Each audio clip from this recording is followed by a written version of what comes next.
22 अप्रैल को हुआ पहलगाम अटैक ने इंडिया और पाकिस्तान के दरमियान तनाव को हाई अलर्ट पर पहुंचा दिया।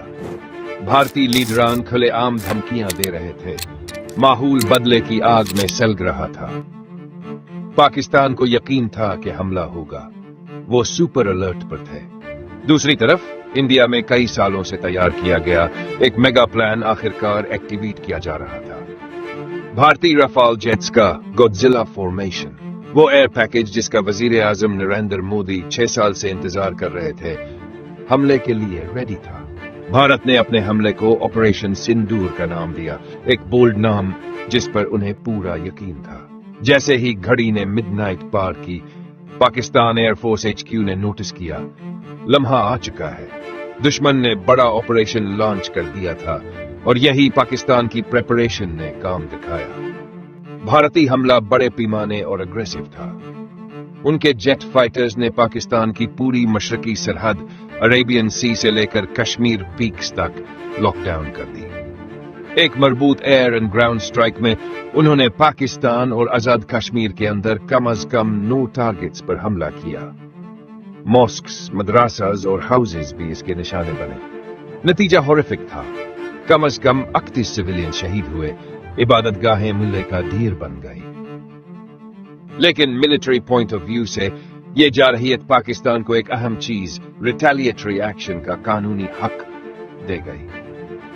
भारत ने पाकिस्तान की सॉवरेन टेरिटरी पर हमला किया था, लिहाजा फजा में मौजूद हर भारतीय एयरक्राफ्ट, हर वो कमांड एंड कंट्रोल सेंटर जो हमले की इजाजत दे रहा था, एक लेजिटिमेट टारगेट बन गया। हंट शुरू हो चुका था।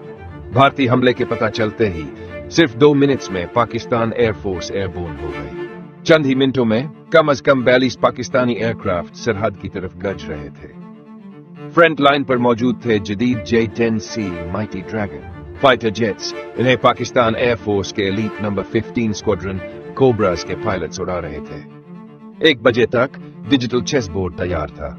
AWACS और सपोर्ट एयरक्राफ्ट के साथ दोनों अतराफ के तकरीबन 115 था 122 जेट फाइटर्स ऑपरेशनल एरिया में थे। जब वो सरहद के पार आमने सामने हुए, मंजर वाकई अनरियल था। आसमान तारीक, दुश्मन का सबूत, चंद ब्लिंकिंग डॉट्स स्क्रीन पर। चले देखते हैं पाकिस्तान ने कैसे गेम फ्लिप किया। जदीद मुकाबले में किसी भी एयरक्राफ्ट को मारने का पहला कदम है इसे रेडार लॉक करना। जब तैयारा लॉक्ड हो जाए तो पायलट इवेसिव मैन्यूवर्स करता है, बका की जंग चलती है। इस हाई स्टेक्स खेल में पाकिस्तान के पास 2 डेवास्टेटिंग वेपन्स थे। Weapon number 1, fatal miscalculation. हमारे सोर्सेज बताते हैं कि भारतीय मिलिट्री इंटेलिजेंस के पास पाकिस्तान के J-10C के जरिए ले जाने वाले मिसाइल्स की असल रेंज के बारे में रॉन्ग इंटेल थी। उन्हें लगा कि वो किल जोन के बाहर है। वो गलत साबित हुए। सिर्फ 50 किलोमीटर का ये मिसकैलकुलेशन एक लाइफ एंडिंग मिस्टेक बन गया।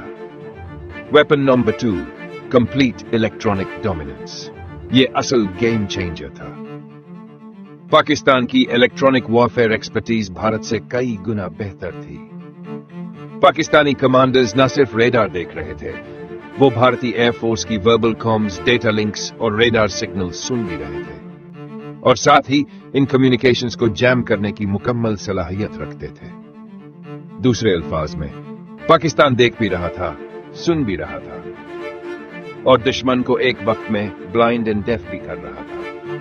यह भारतीय पायलट्स के लिए एक मुकम्मल इंफॉर्मेशन ब्लैकआउट था। फिर पाकिस्तान ने अपना मास्टर स्ट्रोक खेला। एक पायलट ने बगैर किसी स्पेसिफिक लॉक के भारतीय फॉर्मेशन के सेंटर में एक मिसाइल फायर किया। यह टेक्निक रैपी के नाम से जानी गई। मकसद लाजमन टारगेट को डिस्ट्रॉय करना नहीं, बल्कि केओस पैदा करना था। यह हर दुश्मन पायलट को मजबूर करता है कि वो फॉर्मेशन तोड़े, डिफेंसिव पोजीशन इख्तियार करे। जब भारतीय फॉर्मेशन में डिसरे आया, उनकी कॉम्स जैम्ड हुई और उनकी सिचुएशनल अवेयरनेस खत्म हुई, तो J-10C ने किलिंग अटैक शुरू किया। एक एक करके उन्होंने कंफ्यूज्ड भारतीय फाइटर जेट्स को सॉलिड लॉक करके गिरा दिया।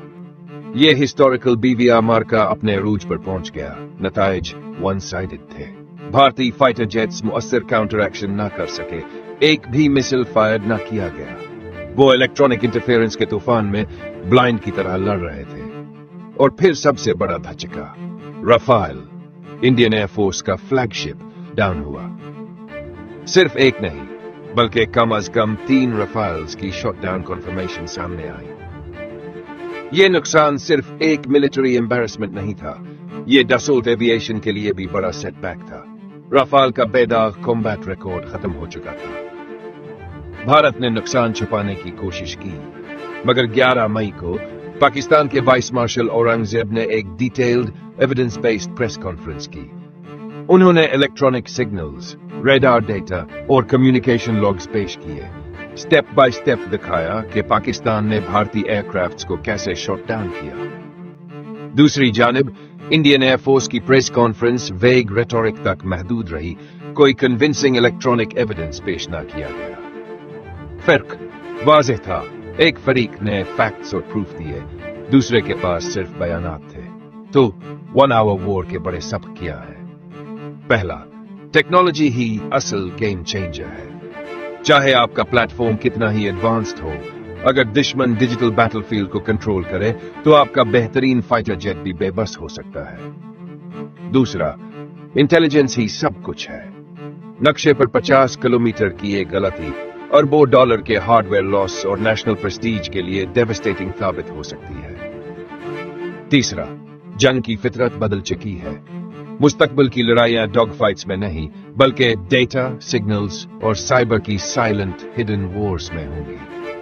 पायलट अब भी एक हीरो है, मगर वो एक कॉम्प्लेक्स सिस्टम का मैनेजर भी बन गया है और वॉर रूम में बैठे एक्सपर्ट्स पर डिपेंड करता है जो स्पेक्ट्रम को कंट्रोल करते हैं। 1 आवर वॉर ने पूरी दुनिया की एयरफोर्सेस को एक वेकअप कॉल दिया। 21वीं सदी में पहली फतह किसी मिसाइल से नहीं, बल्कि एक माइक्रोचिप से जी जाती है। लेकिन कहानी यहां खत्म नहीं होती। इंडिया ने ऑपरेशन सिंदूर शुरू किया था। पाकिस्तान के डेवास्टेटिंग जवाब का कोड नेम था ऑपरेशन बनियन अलमार्सस। इस काउंटर ऑपरेशन की प्लानिंग और एग्जीक्यूशन कैसे हुई? वर्ल्ड की सुपर पावर्स ने क्या रिएक्शन दी और सीज फायर को आखिरकार कैसे डील किया गया? क्या डोनाल्ड ट्रंप ने इंटरवेंशन की या ये फैसला दोनों डीजीएमओ ने खुद किया? दोस्तों, हम इस sensational conclusion, revenge, diplomacy, post war fallout का एनालिसिस अगली वीडियो में करेंगे, जो इस सीरीज का फाइनल चैप्टर होगा। अगर आपको ये इन डेप्थ इनसाइट पसंद आया तो मेहरबानी करके लाइक करें, चैनल सब्सक्राइब करें और नोटिफिकेशन बेल जरूर दबाएं ताकि आप पार्ट 2 से महरूम ना हो। नीचे कमेंट्स में बताएं, आपके ख्याल में मॉडर्न एयरफोर्स का सबसे वीकेस्ट एस्पेक्ट क्या है? पायलट, एयरक्राफ्ट या वो डिजिटल नेटवर्क जिस पर वो डिपेंड करता है? Thank you for watching, keep searching, stay informed.